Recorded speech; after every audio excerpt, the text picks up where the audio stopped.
कभी ऐसा समय था जब आरव के लिए हवा कोई एहसास नहीं, बस एक सामान्य सी, हमेशा मौजूद रहने वाली चीज थी, जिसकी सराहना उसने कभी महसूस ही नहीं की। ठंडी, हल्की और बिना किसी शर्त के मिलने वाली। बचपन में वह अपने घर के बाहर उस पुराने पेड़ के नीचे बैठता, आंखें बंद करता और हवा को अपने चेहरे पर उतरते हुए महसूस करता। पत्तों की सरसराहट उसे जैसे कोई कहानी सुनाती थी। उसकी दादी कहा करती थी, प्रकृति बिना शोर किए हमारा ख्याल रखती है, बस हम ही उसे महसूस करना भूल जाते हैं। लेकिन समय बदला और उसके साथ आरव की दुनिया भी। वह एक ऐसे शहर में बड़ा हुआ जो हर दिन आधुनिक होता जा रहा था। पेड़ एक एक करके गायब हो गए, उनकी जगह कंक्रीट ने ले ली। चौड़ी सड़कें, ऊंची इमारतें और भागती हुई जिंदगी। ठंडी हवा अब सिर्फ एक याद बन गई और उसकी जगह शोर ने ले ली। शुरुआत में यह सब तरक्की जैसा लगा। सुविधाएं बढ़ रही थी, जीवन आसान लग रहा था। फिर वह अपने नए घर में शिफ्ट हुआ। सुंदर, चमकदार, लेकिन पूरी तरह बंद। खिड़कियां सिर्फ देखने के लिए थीं, खोलने के लिए नहीं। हवा अब बाहर से नहीं आती थी, मशीनों से बनाई जाती थी। एयर कंडीशनर की ठंडक थी, लेकिन उसमें वो सुकून नहीं था। धीरे धीरे एक अजीब सा खालीपन महसूस होने लगा।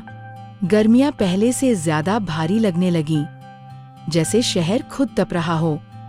आरव ने भी वही किया जो सब कर रहे थे। गर्मी से बचने के लिए एयर कंडीशनर, सांस लेने के लिए एयर प्यूरिफायर और आराम के लिए बंद दरवाजे। लेकिन हर बार जब वह बाहर निकलता तो गर्मी और तेज लगती, जैसे शहर उसे बता रहा हो कि कुछ गलत हो चुका है। फिर एक शाम बिजली चली गई। न एसी, न पंखा, न मशीनों की कोई आवाज। बेचैनी में उसने खिड़की खोली। कई सालों बाद अंदर जो हवा आई वो ठंडी नहीं थी, लेकिन सच्ची थी। उसी हवा के साथ उसकी नजर दूर एक छोटे से हरे पेड़ पर पड़ी और उसी पल कुछ बदल गया। उसे एहसास हुआ कि जिस आराम के लिए वह आज पैसे खर्च कर रहा है, वो कभी प्रकृति उसे बिना मांगे देती थी। प्रकृति हमारे जीवन का आधार है। यह हमें साफ हवा, पीने का पानी और खाने के लिए भोजन देती है। पेड़ पौधे हमें ऑक्सीजन देते हैं और वातावरण को साफ रखते हैं।